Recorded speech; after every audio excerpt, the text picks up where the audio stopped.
Hard Luck and See It Through are written by me, which focus on everyday family lives with deep, great tenderness, as most of my poems do.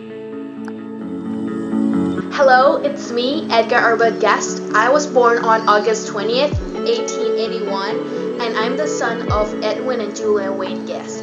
And I also have one brother. His name is Harry. My life started as a British boy in Birmingham, England. But then my whole family in 1891 decided to move to the United States. We settled down in Michigan, and that's also where I got educated. And something unexpected happened. When I was 17 years old, I had to drop out of high school to support my family because my dad passed away. But I've been working since I was 11 years old when my dad lost his job, but it's harder this time because I worked just only after school, but now I have to work full time and my dad is not here anymore. But I still work at the same place, Detroit Free Press, as a copy boy. I finally got to publish my own daily column. It is about homespun verse and witty observations, and it is called Edgar A. Guest Breakfast Table Chat. I got inspired by Oliver Wendell Holmes about the names of the column. And my first poem got published in 1909. It is called Home Rhymes. Later in my life, my first book ever got published. It is called A Heap o' Livin', and it got published in 1916. I take simple everyday things that happen to me. I figure it happens to a lot of other people, and I make simple rhymes out of them. On August 5th, 1959, my life comes to an end. I present an optimistic view of facing failure by exploring the idea of going through tough times, dealing with discouraging thoughts, and not blaming bad luck.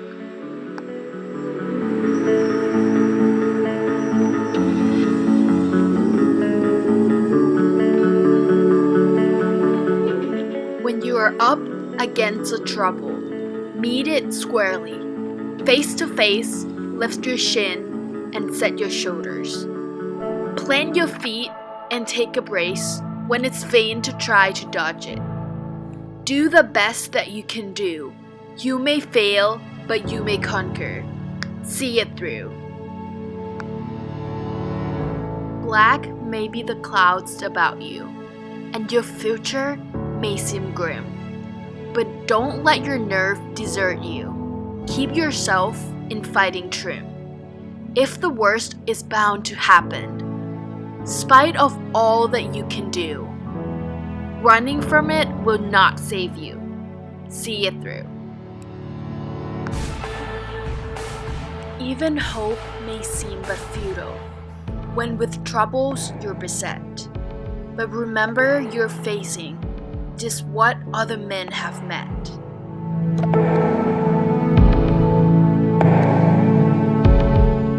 You may fail, but fall still fighting. Don't give up, whatever you do. Eyes front, head high, to the finish. See it through. A message of See It Through is persevering and keep doing your best until the goal is reached. The influence that impacted me to write this poem is the hard times I had been through during my teenage life.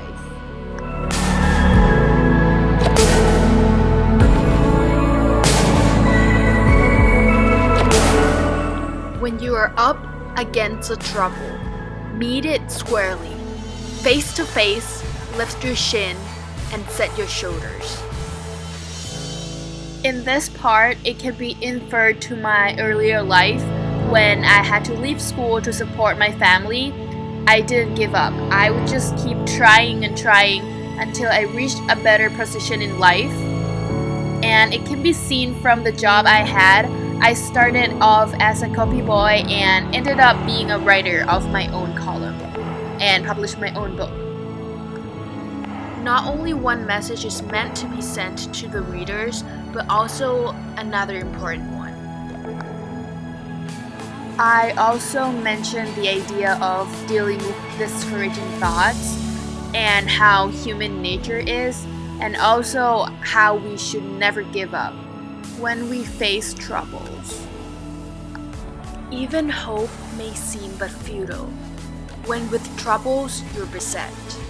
But remember, you're facing just what other men have met. We tend to focus more on the negativity when it comes to hard times, especially. However, I later talk about staying strong and positive because everyone has to go through times like this. You're not alone. The similar theme is also seen in another poem, but in a different idea.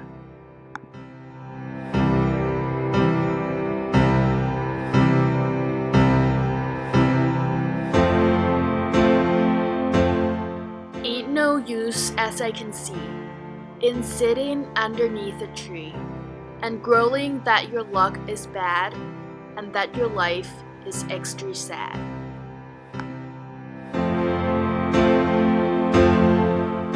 Your life ain't sadder than your neighbor's, nor any harder are your labors. It rains on him the same as you, and he has work he hates to do. And he gets tired and he gets cross, and he has trouble with the boss. You take his whole life through and through, why he's no better off than you. If whining brushed the clouds away, I wouldn't have a word to say. If it made good friends out of foes, I'd whine a bit too, I suppose. But when I look around and see a lot of men resembling me, and see 'em sad and see 'em gay, with work to do most every day, some full of fun, some bent with care, some having troubles hard to bear. I reckon as I count my woes, they're about what everybody knows. The day I find a man who'll say he's never known a rainy day, who will raise his right hand up and swear in 40 years he's had no care, has never had a single blow, and never known one touch of woe, has never seen a loved one die, has never wept a heaved a sigh, has never had a plan go wrong, but alas laughed his way along. Then I'll sit down and start to whine that all the hard luck here is mine. The poem called Hard Luck is in the theme of having an optimistic view toward failure in life by focusing on not blaming bad luck. The way people usually compare themselves to others who they think are better is mentioned.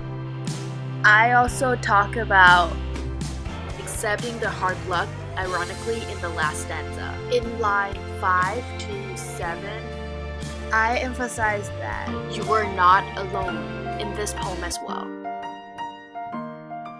And in the last stanza, I present the idea of having a bad luck as a normal phase in life that everyone has to face. I state that I would consider my own life as a hard luck if I find a man who never faces a bad day. In fact, the deeper message of this stanza is no one never has bad days. Then it is not the hard luck you should blame. From all the arguments discussed in this video, it can be clearly seen from these two poems that most of my work mainly focus on staying positive in life, and I want these poems to influence readers' lives in a motivating way. I hope it inspires them to keep fighting, no matter what life throws at them.